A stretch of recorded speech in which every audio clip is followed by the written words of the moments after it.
OCW संदर्भात काय नाराजी आहे लोकप्रतिनिधींची आणि राजकीय पदाधिकारी? नाही, रोखण्याचा विषयच नाही.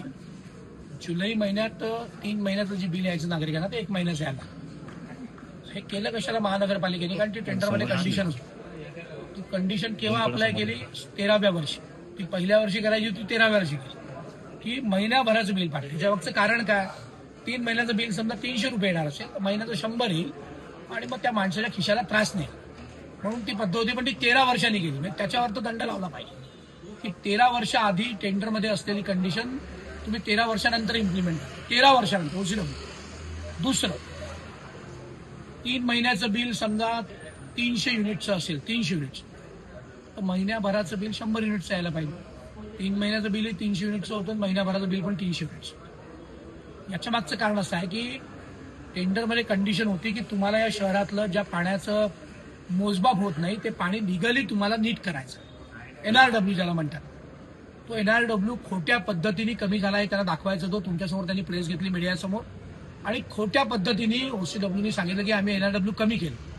त्याचा सर्व भूर्दंड ते नागरिकांवर, गोरगरीब नागरिकांवर, मध्यमवर्गीय लोकांवर लागत आहे.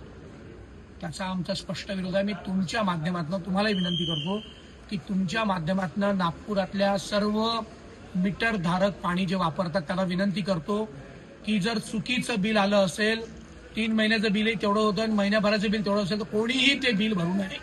असा मी मध्य नागपूरचा आमदार म्हणून, एक लोकप्रतिनिधी म्हणून, एक सामान्य नागरिक म्हणून मी आव्हान करतो नागपूरच्या जनतेला की कोणीही चुकीचं देयक पाण्याचं भरू नये. चुकीचं देयक नागरिकांनी किंवा नळधारकांनी कसं हे करावं की तो ते त्या झोनमध्ये जाऊन ते आपण तिथे करावं. मान्य आयुक्तांनी मान्य केलं आहे. जे बिलं चुकीच्या पद्धतीने 5 पट वाढवून दिले आहे ते आम्ही तात्काळ रिव्हर्ट बॅक करतो. जे बिलं ॲव्हरेज बिलं चुकीच्या पद्धतीने पाठवले आहेत ते आम्ही रिव्हर्ट बॅक करतो. जिथे मीटर नाही आहे, जिथे मीटर लावण्याचे अप्लिकेशन झाले आहे, जिथे मीटर चोरी केले आहे, मीटर हे घराच्या बाहेरून चोरी केले, घराच्या आतनं चोरी केले नाही, त्यामुळे माझी सामान्य नागरिकाची जबाबदारी नाही.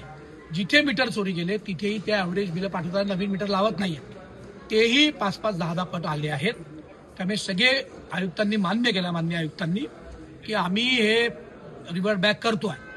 पण ते करतील का नाही करतील त्यांचा त्यांच्या प्रशासनावर, त्यांच्या अधिकाऱ्यांवर तेवढा प्रभाव आहे का नाही हे मला माहिती नाही. त्यामुळे मी नागपुरातल्या नागरिकांना विनंती करतो, ज्यांना ज्यांना असं वाटतं आहे की माझं बिल चुकीचं आलं आहे, त्यांनी संबंधित वॉटर वर्क्स डिपार्टमेंटच्या संबंधित झोनच्या ऑफिसला किंवा सिव्हिल लाईन्सला बॅनर्जी मॅडम बसतात किंवा तिथले एक्झिक्युटिव्ह इंजिनियर बसतात त्यांच्याकडे जावं, पण चुकीचं बिल भरू नये असं मी आव्हान करतोय. एवढीच माझी आपल्या माध्यमातून नागपूर शहरातल्या सर्व मीटर धारक जे आहेत, जे बिल भरतात त्यांना विनंती.